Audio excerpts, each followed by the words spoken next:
पूर्णमिदं पूर्णात् पूर्णमुदच्यते पूर्णस्य पूर्णमादाय पूर्णमेवावशिष्यते। ॐ शान्ति शान्ति शान्तिः।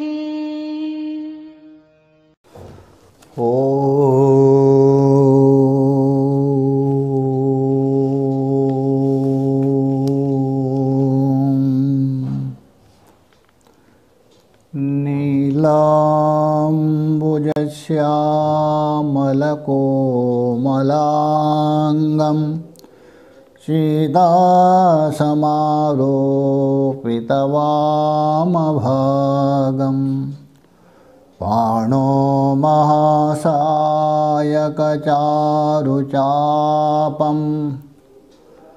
नमामि रामं रघुवंशनाथं।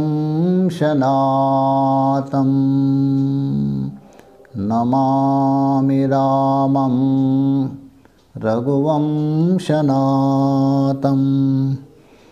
उल्लङ्घ्य सिन्धो सलिलं सलीलं यशोकवह्नि जनकात्मजाय आधाय धेनेव ददाह लङ्कां नमामि तं प्राञ्जलिराञ्जनेयं नमामि तं प्राञ्जलिराञ्जनेयम्। ॐ शान्ति शान्ति शान्तिः।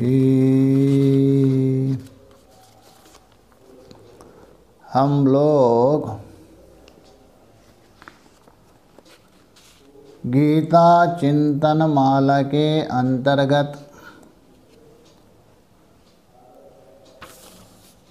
भगवान राम के द्वारा उपदिष्ट राम गीता को लेकर विचार कर रहे हैं। क्योंकि इसका नाम ही है गीता चिंतन माला। गीता उसका चिंतन, उसकी माला। तो गीता तो बहुत है, श्रीमद् भगवद गीता भी है, देवी गीत भी है, गणेश गीत भी है, अवधूत गीत भी है, राम गीत है। इनका ही चिंतन होना चाहिए ना, नाम के अनुसार चलना चाहिए। आपने नाम रख दिया कुछ, चिंतन कोई अलग हो, अन्वार्थ नाम नहीं बनेगा। क्योंकि वहाँ लगा दिया ना गीता चिंतन माला, केवल चिंतन माला नहीं है। तो गीता चिंतन माला हो तो कोई ना कोई गीता को लेकर ही चिंतन होना चाहिए। जैसा स्वाध्याय यदि कहा दिया, अब कोई भी स्वाध्याय कर सकते हैं, गीता को लेकर स्वाध्याय कर सकते हैं, ब्रह्मसूत्र को लेकर स्वाध्याय कर सकते हैं, उपनिषद को लेकर स्वाध्याय कर सकते हैं, पंचदशी को लेकर कर सकते हैं। कहने का मतलब स्रोत को लेकर स्वाध्याय कर सकते, स्मार्त को लेकर कर सकते हैं, और दर्शन को लेके और प्रक्रिया को लेके, क्योंकि स्वाध्याय है। यदि आपने उपनिषद स्वाध्याय कहा दिया, विशेषण लगा दिया ना, तो उपनिषद स्वाध्याय कहने से अन्य स्वाध्यायों को व्यावृत्त कर दिया। तो उपनिषद स्वाध्याय का मतलब है वहाँ स्रोत स्वाध्याय होना चाहिए, वहाँ स्मार्त और दर्शन नहीं चलेगा, ना प्रक्रिया नहीं चलेगी, क्योंकि आपने नामकरण ऐसे किया है ना। वैसे ही यहाँ गीता चिंतन माला है। तो गीता चिंतन माला मतलब हाँ, श्रीमद् भगवद गीता होता तो दूसरा नहीं कर सकते थे। है गीता, तो गीता चिंतन माला के अंतर्गत तो अलग अलग गीता है, उसमें एक नहीं है। गणेश गीता भी है, भिक्षु गीता भी है, परमहंस गीता भी है, षडज गीता एक है प्रसिद्ध, महाभारत में आता है। पिंगल गीता नाम से भी प्रसिद्ध है महाभारत में। और शंपक गीता है, मंकी गीता है, और अजगर गीता है, हारी गीता है, वृत्र गीता है, पुत्र गीता है, और काम गीता, ये सब महाभारत के अंतर्भूत है। और यम गीता विष्णु महापुराण में आया है, और यम गीता अग्नि पुराण में भी आया है। हंस गीता भागवत में, हंस गीता महाभारत में आया है। नारद गीता महाभारत के अंतर्भूत आ गया। उत्तर गीता भी महाभारत में है। राम गीता अध्यात्म रामायण में आया है, और राम गीता अद्भुत रामायण में आया। और भगवती गीता देवी पुराण में। अष्टवक्र गीता अष्टवक्र मुनि के द्वारा। अवधूत गीता है भगवान श्री दत्तात्रेय के उपदेश। और जीवन मुक्त गीता ये भी दत्तात्रेय के द्वारा। देखिए ये सब गीता है, और श्रीमद् भगवद गीता। तो इसलिए गीता चिंतन माला होने के कारण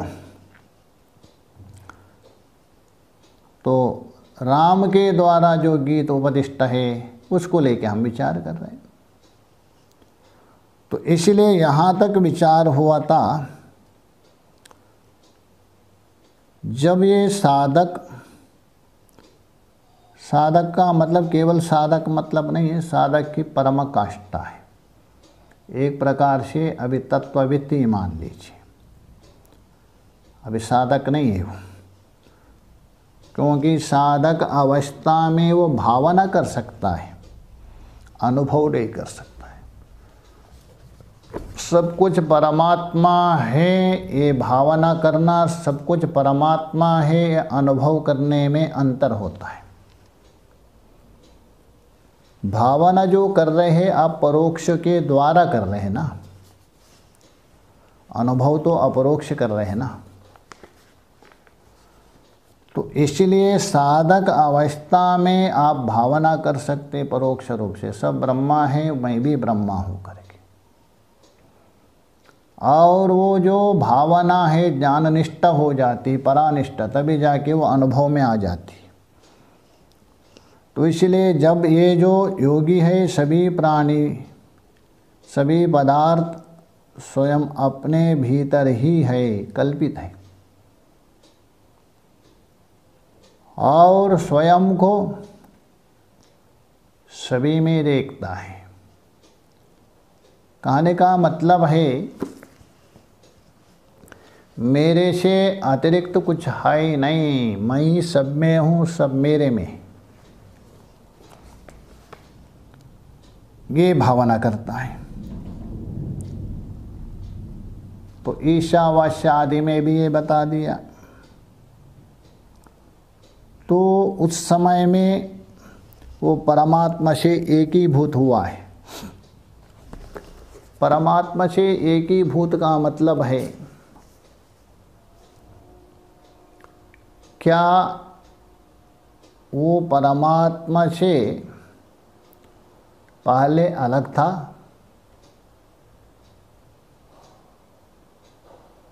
पहले यदि अलग था तो बाद में एक कैसा होगा? इसका तात्पर्य क्या है? देखिए, जो जब तक अलग ना हो तो एकीभूत नहीं होगा। एकीभूत हो यदि है तो दोबारा एकीभूत करने की आवश्यकता क्या? जैसे दो कोई मित्र है, किसी कारण से अलग हो गए, दोबारा उसको मिलाप हो गए, एकीभूत हो गए। तो यहाँ परमात्मा के साथ एकीभूत होने का तात्पर्य क्या है? यद्यपि ये जो साधक हो, जीव कहो जिसको आप, पहले भी वो परमात्मा का स्वरूप है।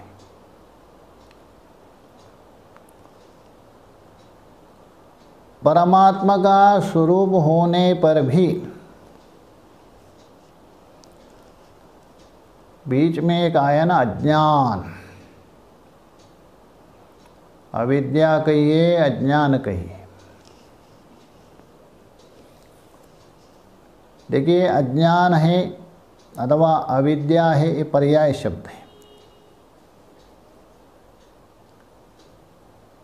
अज्ञान का मतलब है ज्ञान का अभाव नहीं लेना, बहुत बार बता दिया हूँ। सामान्यतः ये अर्थ होता है अज्ञान मतलब ज्ञान का अभाव, न ज्ञानम इति अज्ञानम न विद्या इति अविद्या, ये बोध होता है। यदि जो ज्ञान नहीं है वो अज्ञान यदि मानते हो, विद्या नहीं है वो यदि अविद्या मानते हो, विद्या का अभाव अविद्या, ज्ञान का अभाव अज्ञान, ये यदि मानते हो, अज्ञान एक अभाव पदार्थ हो गए ना, अविद्या एक अभाव पदार्थ हो गए ना। यदि अभाव पदार्थ मानते हो, अभाव पदार्थ है, किसी वस्तु का स्वरूप को बिगड़ता नहीं, किसी वस्तु का स्वरूप को अलग नहीं करता, किसी वस्तु का स्वरूप को ढकता नहीं, किंतु अज्ञान तो आच्छादित कर रहे हैं, अज्ञान आवृत कर रहे हैं। बहुत जगह में आया है, गीता में भी देखिए अज्ञानेन आवृत ज्ञानम, वहाँ भी आवृत बोल रहे हैं। तमसा आवृतमिदम, श्रुति में आता है पहले तम से ही आवृत था, ऐसा भी आता है। इसलिए अज्ञान कोई अभाव पदार्थ नहीं है, भाव पदार्थ है। और दूसरा है अज्ञान को यदि अभाव मानते हो,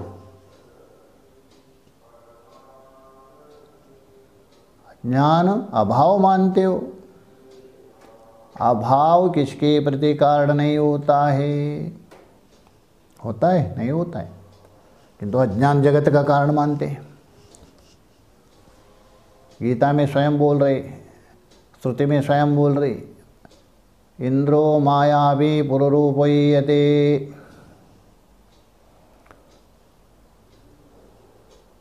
मयद्दीक्षेण प्रकृति सूयते सचराचरा, ऐसा आता है। तो यहाँ जगत का कारण जो बता रहे, इसलिए भी अभाव नहीं है, और अज्ञान में तीन गुण भी नहीं बन सकते यदि अभाव मानेंगे तो ये अज्ञान है तो क्या चीज़ है? अज्ञान किसको कहते हैं? अज्ञान जो है ये तो ज्ञान का एक प्रतिबंधक है, ज्ञान का विरोधी है, ज्ञान होने नहीं देता, अविवेक एक प्रकार से। यद्यपि अविवेक और अज्ञान में थोड़ा अंतर है, कोई प्रश्न कर सकते हैं, विचारक तो बहुत है। अज्ञान और अविवेक एक है अथवा भिन्न है। देखिए अज्ञान और अविवेक में थोड़ा अंतर है। अविवेक आपके अंतःकरण की वृत्ति है, जैसे विवेक है अंतःकरण की वृत्ति है, वैसे ही अविवेक भी अपना अंतःकरण की ही वृत्ति मानी जाती है। और अंतःकरण जो है वो अविद्या का कार्य है, अंतःकरण अविद्या का कार्य है, और अंतःकरण का जो कार्य है वृत्ति हो अविवेक। इसलिए यहाँ अभेद करके अज्ञान को कभी कभी अविवेक प्रयोग करते हैं।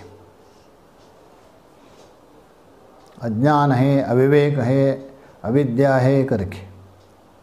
किंतु अविवेक और अज्ञान में थोड़ा सा अंतर है। एक अंतःकरण की वृत्ति है, एक अंतःकरण का कार्य, अविद्या का कार्य है अंतःकरण।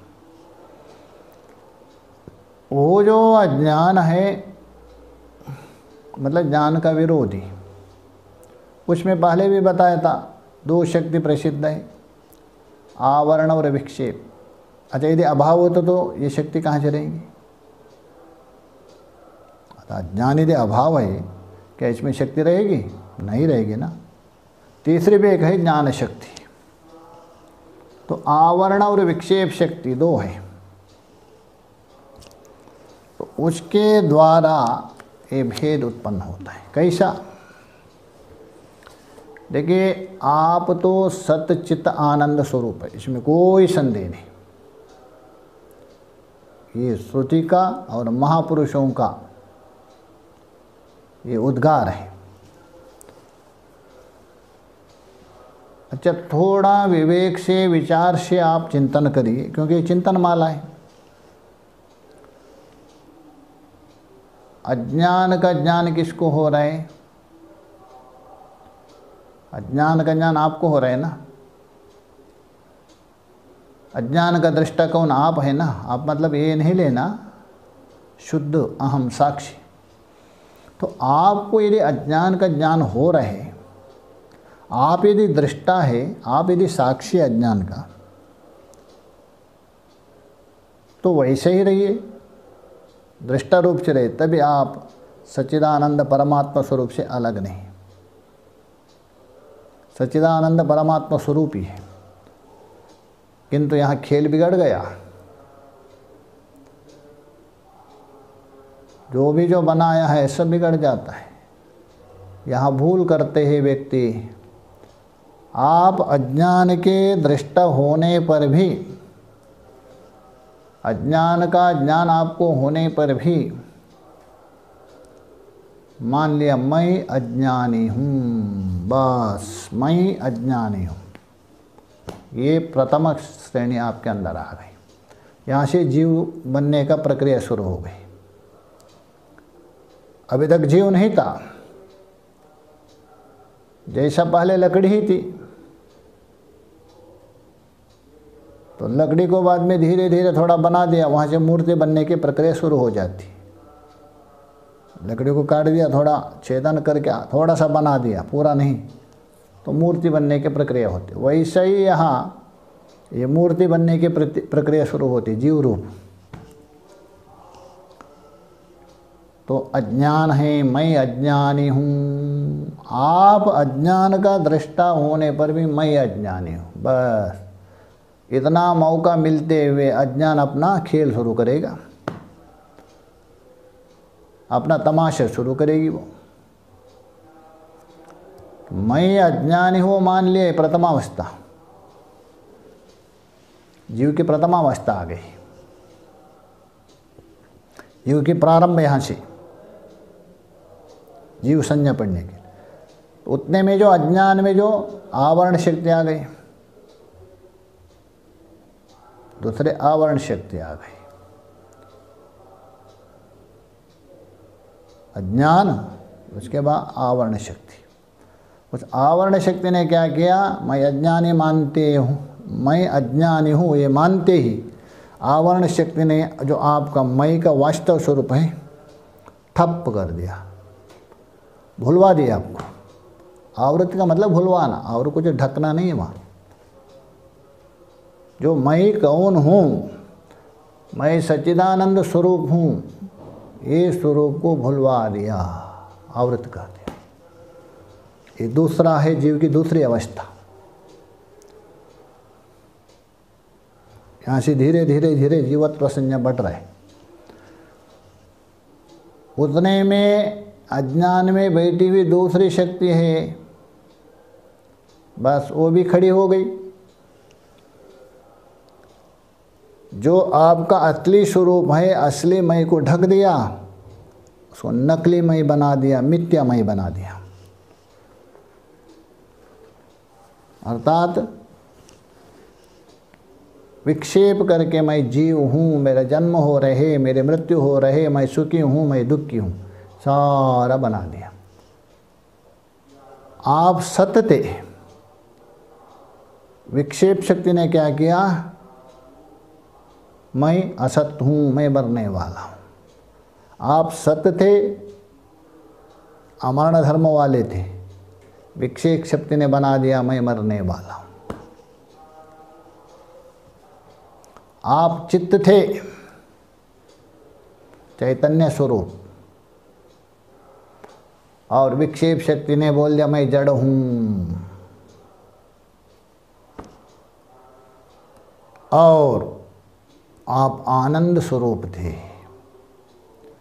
विक्षेप शक्ति ने दिखाया दुख रूप बना दिया, क्योंकि उसको मौका मिला ना, आवरण शक्ति ने उसका रास्ता खोल दिया, तो विक्षेप शक्ति ने काम किया। तभी जीव की और भी वृद्धि अवस्था, 3 अवस्था में गए। तो मैं अज्ञानी हूँ, उसके बाद अज्ञान खेलते खेलते उसको स्वरूप को आच्छादन किया, उसके बाद जीव बना करके खेल खेल रहे। और उसमें तो कभी जागृत, कभी स्वप्न, कभी सुषुप्ति। जागृत में जाकर वही जो परमात्मा अपने को विश्व मान करके इनमें अभिमान करने लग गया, और वहाँ जाके तेजस, और वहाँ जाके प्राज्ञा। तो जागृत में भी सुख ढूंढते रहा, सुख नहीं मिला, तो जागृत को छोड़ दिया, दूसरे मंजिल में, दूसरे अवस्था में गया, वहाँ भी सुख ढूंढा, नहीं मिला, वहाँ भी ऊब गया, तीसरे में गया सुषुप्ति में, वहाँ भी कुछ नहीं, अंधकार ही दिखा, दोबारा वापस। इसी प्रकार चला चली घूमते रहेगा, चक्रवत, अलात चक्रवत। तो ये आपका 3 में हो गया, अज्ञान, आवरण और विक्षेप से। तो इससे आप ऊब गए। ये तीनों में आप इधर उधर उधर दौड़ते लगे। कभी इस लोक में देखा, कुछ नहीं मिला, कभी परलोक में गए, वहाँ भी कुछ नहीं मिला। इतो न किंचित परतो न किंचित, यतो यामि ततो न किंचित। इतो बोल तो जागृत में भी कुछ नहीं है, परतो बोल तो सुषुप्ति में भी कुछ नहीं मिला। जहाँ जहाँ जा रहा हूँ, जागृत, स्वप्न, सुषुप्ति में भी, वहाँ भी कुछ हाथ नहीं मिला। न जागृत में पूर्ण आनंद नहीं मिला, न स्वप्न में, न सुषुप्ति में। इतो न किंचित, इतो बोल तो जागृत में भी कुछ नहीं, परतो बोल तो स्वप्न, सुषुप्ति में भी कुछ नहीं। जहाँ जहाँ जिन जिन अवस्था में जाके गया, वहाँ कुछ नहीं मिला। तो इतो न किंचित परतो न किंचित, यतो यतो यामि तथा न किंचित। जिन जिन अवस्था में मैं जाते रहा, तो उन अवस्था में कुछ हाथ नहीं मिला। उसके बाद मैं खिन्न हो गया, विचार किया, सद्गुरु के पास गए। अच्छा, ये जो मेरा हाथ में कुछ नहीं मिल रहे, कुछ प्राप्त नहीं हो रहे, क्यों नहीं है, इसके लिए मैं क्या करूं? सद्गुरु का खोज में गए। सद्गुरु का खोज में जाने के बाद सद्गुरु ने उनको शास्त्र का उपदेश दिया। अरे तू क्यों भटकते हो? इधर उधर भटक रहे, जागृत से स्वप्न, स्वप्न से सुषुप्ति, सुषुप्ति से जागृत, भटकते रह रहे, सुख को ढूंढ रहे। सुख है कहाँ? शास्त्र क्या कह रहे हैं, ये समझा दिया। तभी उसको परोक्ष ज्ञान हो गया, परोक्ष निश्चय हो गया, दृढ़ परोक्ष। तो विचार करने लग गए, शास्त्र के परोक्ष। विचार्य पश्यामि जगन्न किंचित। तभी देखा ये जगत मिथ्या है ही नहीं, जागृत, स्वप्न, सुषुप्ति ये भी मिथ्या है। विचार किया, तो विचार करते करते करते 5वें अवस्था में प्रवेश हुआ। देखिए, पहले जो 3 अवस्था है ये बंधन की अवस्था। अविद्या, आवरण, विक्षेप। और बाकी दो अवस्था है, ये विचार साधना की अवस्था, परोक्ष ज्ञान और अपरोक्ष ज्ञान।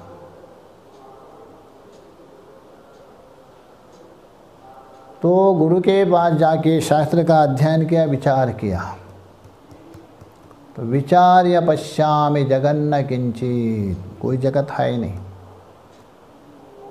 तो उसके बाद विचार करने लग गए, ये जगत है ही नहीं, जगत दिख रहा था कहाँ, किसमें कल्पित था, मैं कौन हूँ, मेरा अस्तित्व क्या है, और भी हो गया। तभी उसको अपरोक्ष ज्ञान हो गया महावाक्य के द्वारा।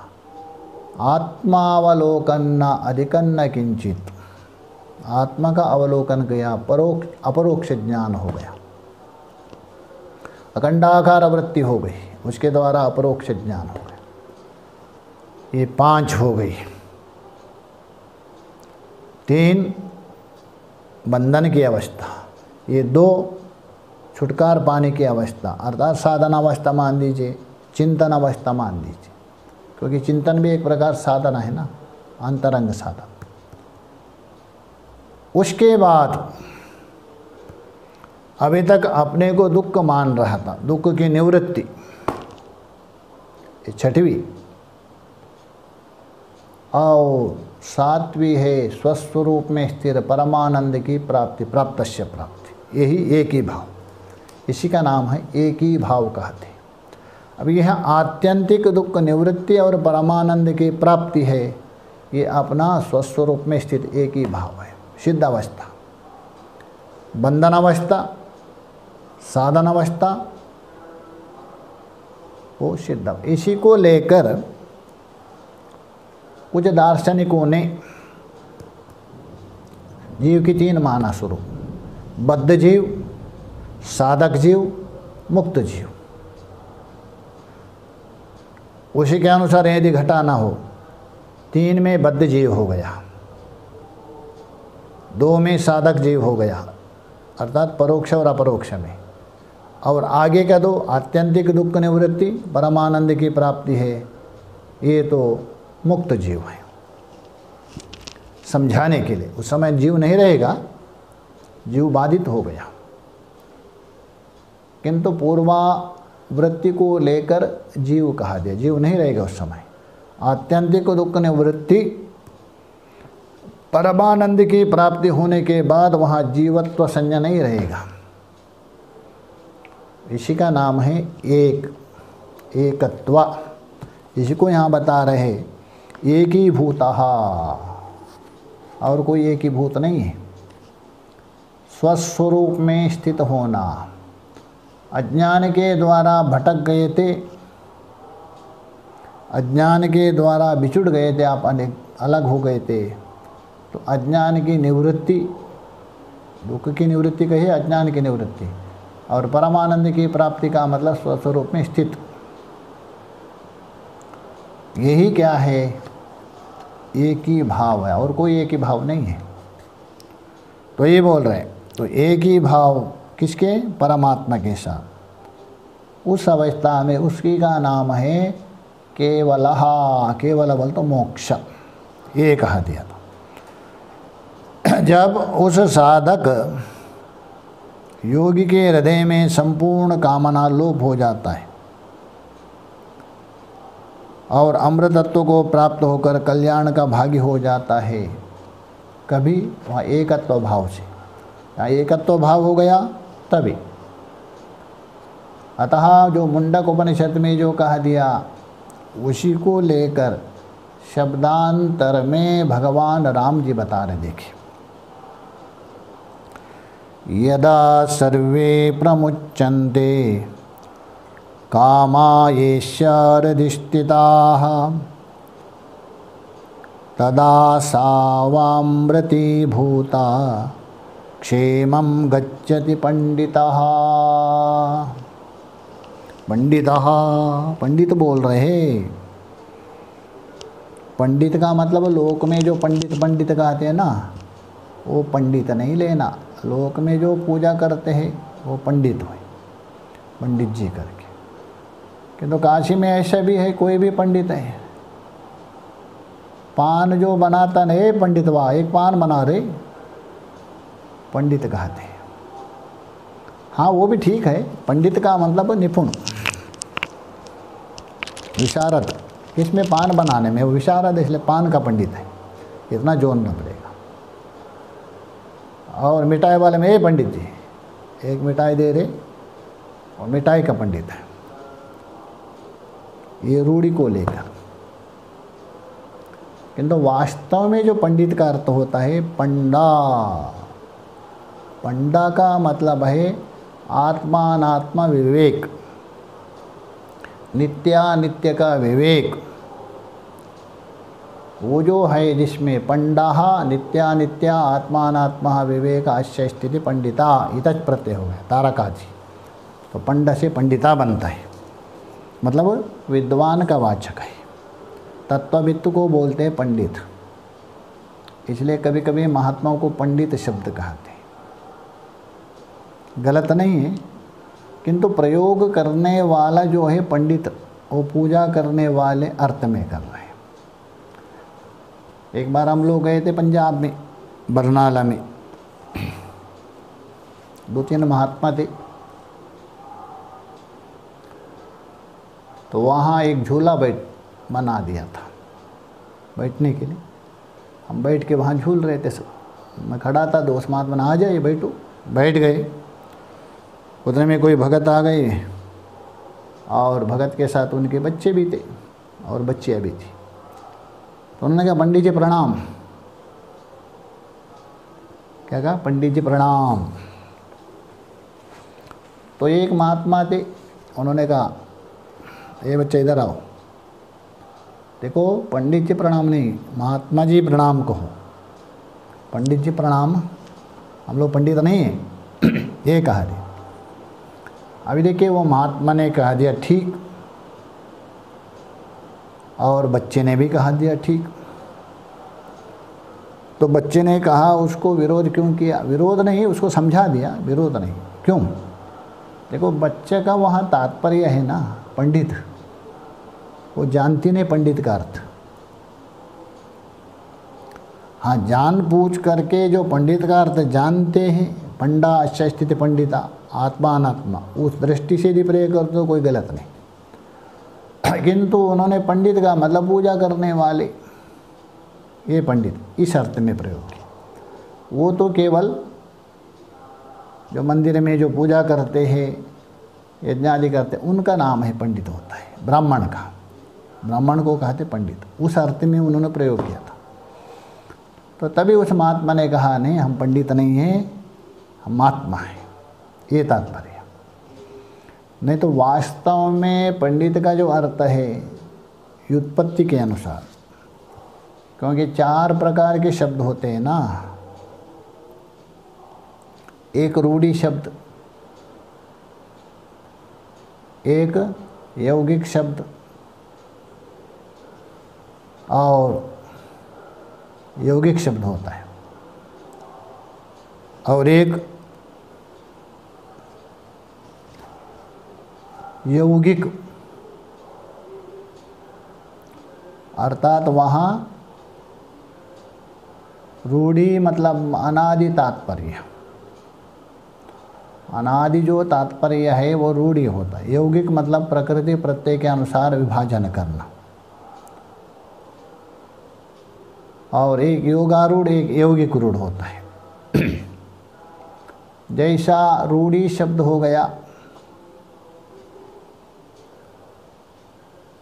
रूढ़ी शब्द, सप्तर्षि ये रूढ़ी शब्द है। गोमंडल ये रूढ़ी शब्द है। गो ये रूढ़ी शब्द है, क्योंकि हाँ व्युत्पत्ति नहीं कर सकते गो की। गच्छति थी गो करेंगे तो ना गड़बड़ हो जाएगा। जो चलने फिरने वाली है गो, अरे चलने फिरने वाले मनुष्य भी है, कुत्ते भी है, गा और सांड, ये अपना भैंस भी है, इसलिए गौ रूढ़ी शब्द है। सप्तर्षि, सप्तर्षि का मतलब वहाँ 7 ऋषि अर्थ नहीं लेना, एक एक भी सप्तर्षि, सप्ताचा तेचा ऋषया ऐसा अर्थ नहीं लेना।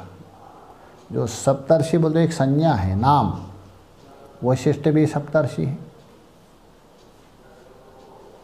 ये 7 ऋषियों में एक एक भी सप्तर्षि रूढ़ी है। यौगिक शब्द उसको कहते, जैसे पाचका, अच्छा पाचक ये रूढ़ी नहीं है, पचति इति पाचका नूल प्रत्यय, जो पकाने वाला पाचक, गायका गाने वाला, ये रूढ़ी, ये है यौगिक शब्द, प्रकृति और प्रत्यय के द्वारा। दो हुआ ना, एक रूढ़ी और एक यौगिक। एक योगारूढ़ होता है, जैसा पंकजा। अभी देखिए पंकजा शब्द है, पंकात, पंक कहते कीचड़, जायते थे पंकजा, ये यौगिक हो गया। और पंकज मतलब तो कमल, रूढ़ी भी है।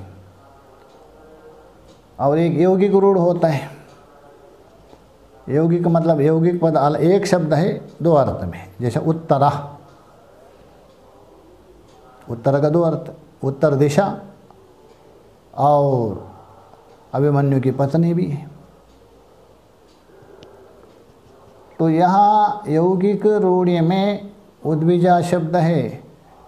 यदि यौगिक लेते हो वृक्ष, रूढ़ी लेते हो यज्ञ, ये 4 प्रकार के होते हैं। वैसे ही यहाँ जो पंडिता शब्द प्रयोग कर रहे हैं, इन 4 प्रकार में यौगिक शब्द उत्पत्ति के अनुसार तत्ववित्त पुरुष, उसको पंडित कहते। इसलिए हम बता रहे यदा सर्वे प्रमुच्यन्ते, यदा बोल तो जिस समय में योगी के सर्वे वहाँ से लेना, हृदिस्थिताः अस्याः, अस्या बोल तो उस योगी के, हृदिस्थिताः सर्वे कामा प्रमुच्यन्ते, जो हृदय में अर्थात अंतःकरण में, मन में। देखिए इससे स्पष्ट होते हैं, बृहदारण्यक उपनिषद में भी बता दिया है, प्रथम अध्याय में भी, रिधि, री है, दी है, लज्जा है, सब मनसी व मन का धर्म है, वहाँ स्पष्ट बता दिया। गीता में देखिए, प्रजाहाति यदा कामान सर्वान् पार्थ मनोगतान, मनोगतान मन में रहने वाले। यह राम जी भी बता रहे, हृदय स्थितः, अंतःकरण में स्थित। श्रुति बोल रही है, स्मृति बोल रही है, किंतु इसको किनारे कर दिया। ये सब किस में रहते हैं? आत्मा में रहते हैं। कौन? नैयायिक, बड़े विचारक मानते अपने को, ऋषि। ये सब अंतःकरण के धर्म नहीं मानते, वो लोग आत्मा में मानते। आत्मा में 9 गुण मानते हैं वो लोग। उनके लिए तमाचा मार दिया भगवान राम जी ने, स्पष्ट कहा दिया हृदय स्थिता। भगवान कृष्ण ने भी कहा मनोगतान, बृहदारण्यक श्रुति भी बोल रहे, तो भी क्या करे?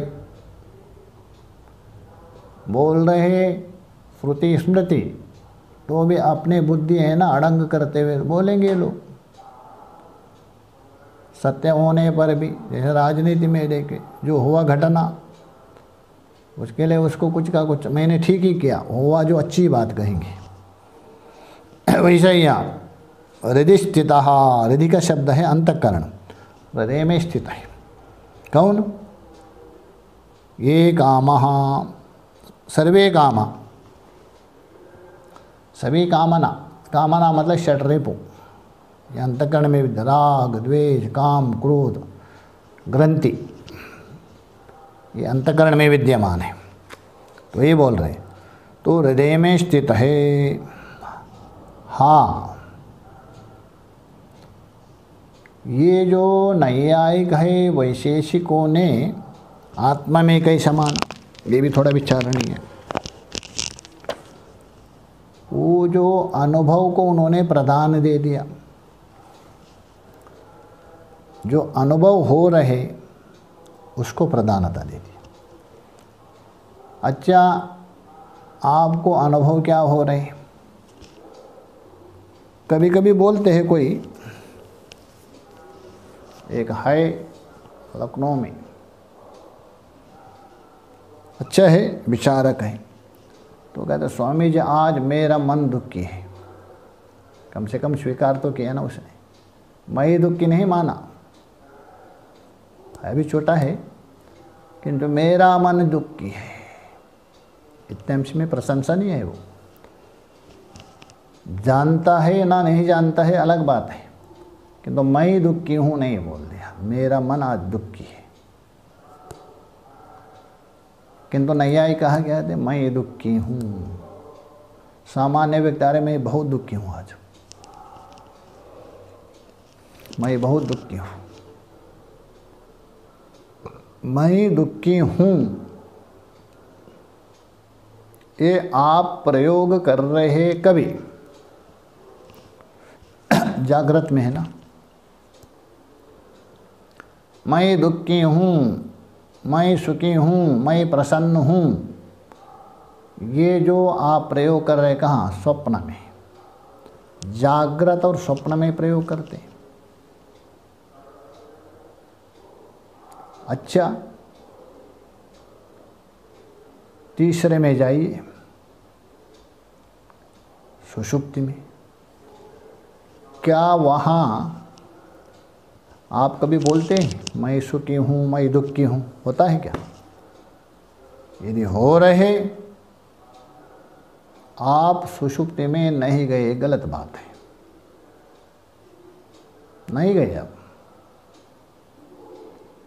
आप या तो जागृत में हैं या तो स्वप्न में हैं। तभी इसी को लेके विचार कर दीजिए, नैयायी को क्यों नहीं समझने आ रहे? अच्छा, जागृत में मैं सुखी हो रहा, स्वप्न में मैं सुखी, सुषुप्ति में क्यों नहीं?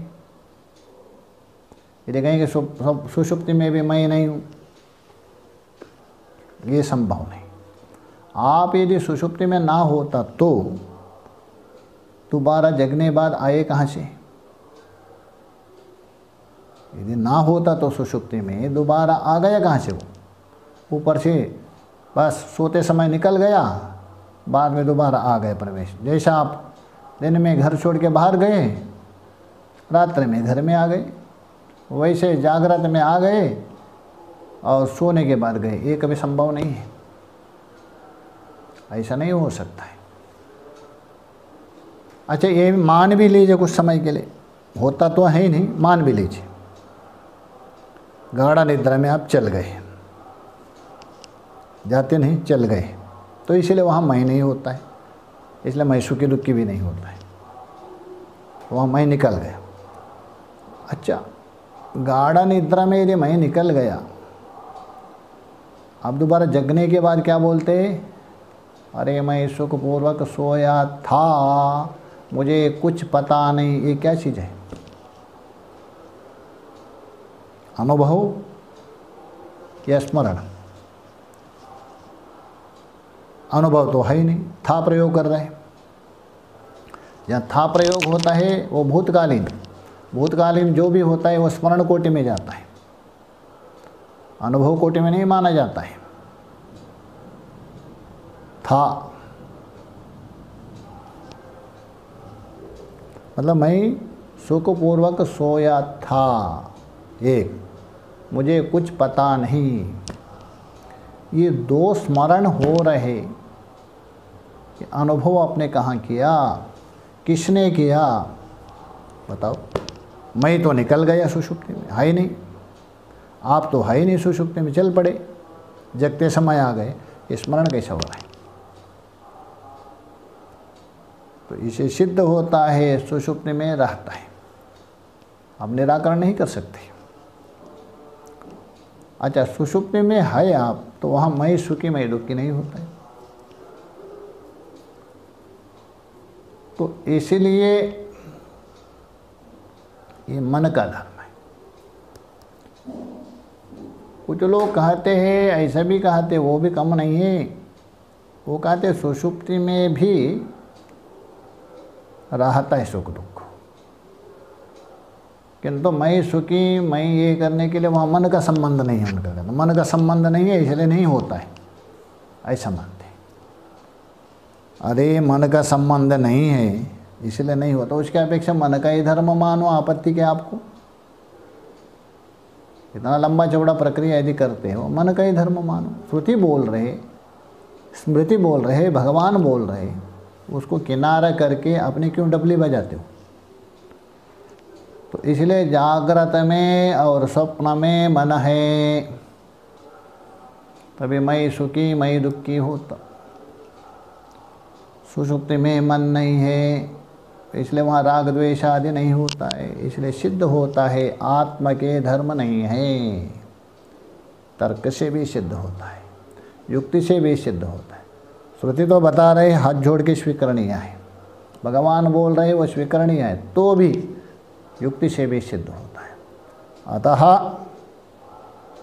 आत्मा के धर्म नहीं है, मन के धर्म है। इसलिए भगवान राम जी भी बता रहे हैं, मुंडक में भी आया है, हृदय स्थित, हृदय में रहते, हृदय में विद्यमान है। यदः सर्वे प्रमुच्यन्ते, यदः मतलब यस्मिन् अवस्थायाम, जिस अवस्था में अथवा जिस मुमुक्षु में, जिस मुक्त पुरुष में सब निकल गए। देखिए मुच्यन्ते प्रमुच्यन्ते, मुच्यन्ते यदि कहे सुषुप्ति अवस्था में भी ये जो सभी जितने भी है राग द्वेषादि कामना है, सुषुप्ति में ही नहीं रहती। तो सुषुप्ति में भी आप मुक्त होना चाहिए।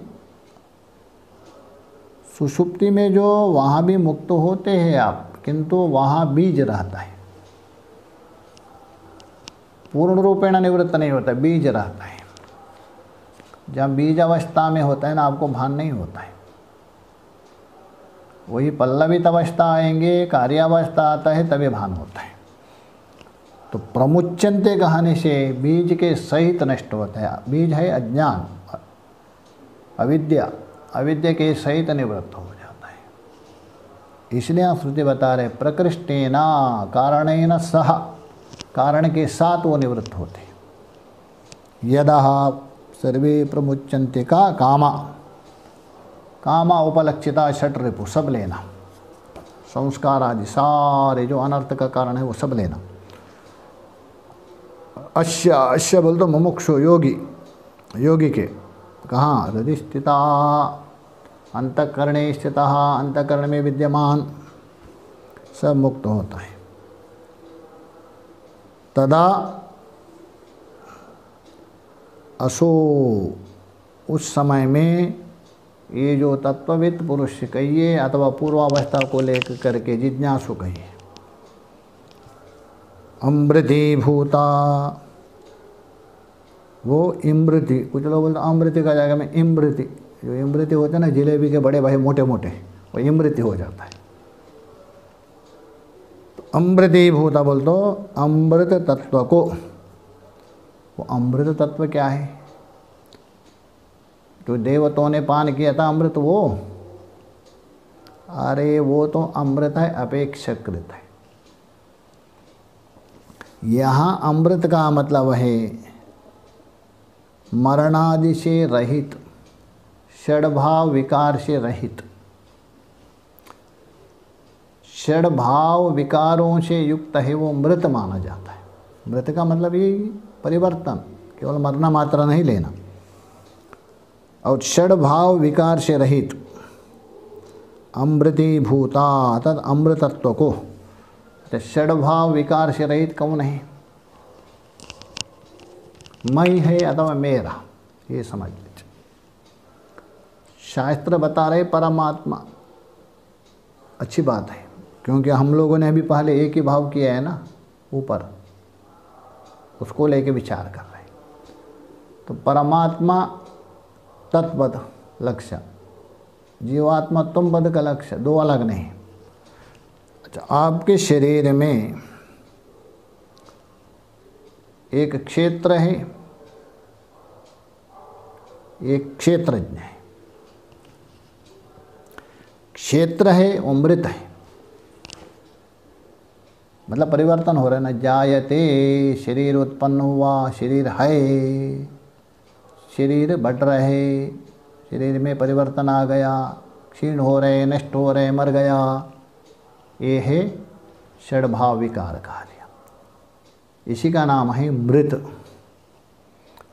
किंतु उसी शरीर में एक है क्षेत्रज्ञ बन के बैठा है, वो ईश्वर से अलग नहीं है, परमात्मा से, शुद्ध अहम। अच्छा, इसमें कोई परिवर्तन हो गया? बचपन में जो अहम, अहंकार नहीं लेना, अहम, अहंकार में अंतर है। अहंकार आपका बदलते रहता, बचपन में जो अहंकार था अलग है, और जवान में अहंकार आता दूसरे को लेकर, बुढ़ापे में आता है अलग है। अहंकार बदलते रहता है, क्योंकि वो भी मृत है, वो मृत कोटि में जाएंगे। अतः कहने का मतलब जो जो मेरापन मान रहे शरीर में, मेरापन सारा मेरा, अहंकार मेरा, मैं अहंकार नहीं होता है, ये सब मृत है। किंतु जो मैं बचपन में जो कहा दे मैंने देखा था, अभी जवानी में बोल रहे मैं देख रहा हूँ, बुढ़ापे मैं देखूंगा, क्या वो मैं बदल रहे? मैं में कोई परिवर्तन आ गई? मैं में कोई विकार आ गया? नहीं है ना। बचपन में जो मैं बोल रहे थे, जवान में जो मैं बोल रहे थे, बुढ़ापे में जो मैं बोल रहे, कोई अंतर। इसलिए वो अमृत है, इसमें कोई विकार नहीं। हाँ, वो जो मृत के साथ संबंध होने से वो अहंकार बनता है। अहम से कार लगा दिया, जो अहम तत्व का कार हो गया ना, ये अंतकरण आदि, वो कार है, उसमें बैठ के वो संचरण करता है। जैसा आप कार में बैठ करके, कार में बोल दो टैक्सी में बैठ करके जाते, वैसे ही जो अहम तत्व है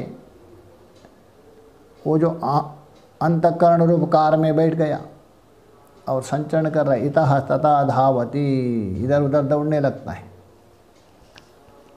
कार के साथ साथ, स्वतः नहीं, कार के साथ वो भी दौड़ने लगता सा। जैसा घट है, घट के अंदर आकाश बैठ गया, घट आकाश, घट जाने से वो भी इतस्ततः इधर उधर जा रहे, जैसा व्यवहार होता है वैसे ही कार लगने पर ही वो हम जा रहे आ रहे भान होता, स्वतः नहीं जा रहे। इसलिए जो अहम तत्व है वो अमृत है।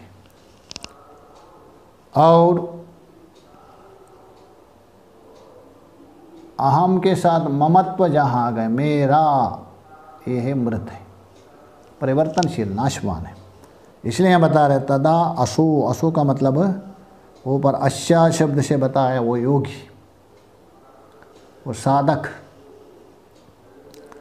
अमृतीभूता, अमृतीभूत का मतलब है अमृत तत्व को, मतलब स्वस्वरूप में अहम तत्व में स्थिर होता है,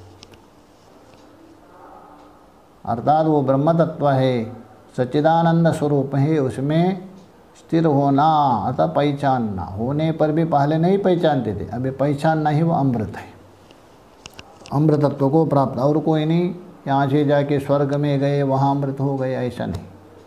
जहाँ स्थित है उसी को पहचानना ही अमृत है। क्षेमम गच्छति पंडितः, कल्याण का भागी हो जाता है। जब तक अपने को मृत मानता था तब तक वो कल्याण का भागी नहीं था। जब अमृत मान लिया, अमृत स्वरूप हो गया, वो कल्याण का भागी। कल्याण का मतलब है कल्याणम शिवम, शिव स्वरूप है। अमृत के साथ संबंध होने से वो शिव स्वरूप है, मृत के साथ संबंध होने से वो अशिव होता है। इसलिए वास्तव में उसका स्वरूप है, कल्याण है, शिव स्वरूप है। किंतु इन उपाधियों ने क्या किया, उसको शिव को पकड़ के अशिव बना दिया, अमृत को पकड़ के मृत बना दिया। किसके ऊपर थोप दिया? थोपने मात्र से नहीं होता है वो। हाँ, तब तक आप भले व्यवहार करें और विचार करने के बाद वो अपने स्वरूप में स्थित रहता है। इसलिए हे हनुमान जी, जो एक ही भाव हो गए, महावाक्य के अनुसंधान करते हुए भाग त्याग लक्षण के द्वारा जो 7 अवस्था में जो अंतिम जो है आत्यंतिक दुख निवृत्ति और परमानंद की प्राप्ति, उसमें स्थित हो जाते हैं, वही एकत्व भाव है।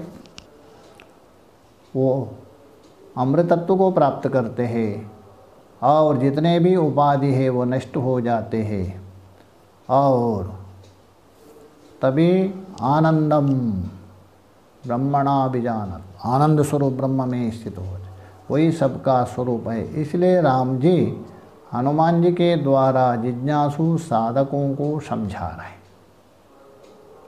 आगे का विचार हम लोग आगे के सत्र में विचार करेंगे। ओम पूर्णमदः पूर्णमिदं पूर्णात् पूर्णमुदच्यते पूर्णस्य पूर्णमादाय पूर्णमेवावशिष्यते। ओम शांति शांति शांति। श्रुतिस्मृतिपुराणानाम् मालयं करुणालयं नमामि भगवत्पादं शंकरं लोकशंकरं शंकरं शंकराचार्यं केशवं बादरायणं सूत्रभाष्यकृतो वन्दे भगवन्तौ पुनः पुनः। ईश्वरो गुरुरात्मेति मूर्तिभेदविभागिने व्योमवद्व्याप्तदेहाय दक्षिणामूर्तये नमः। ओम शांति शांति शांति।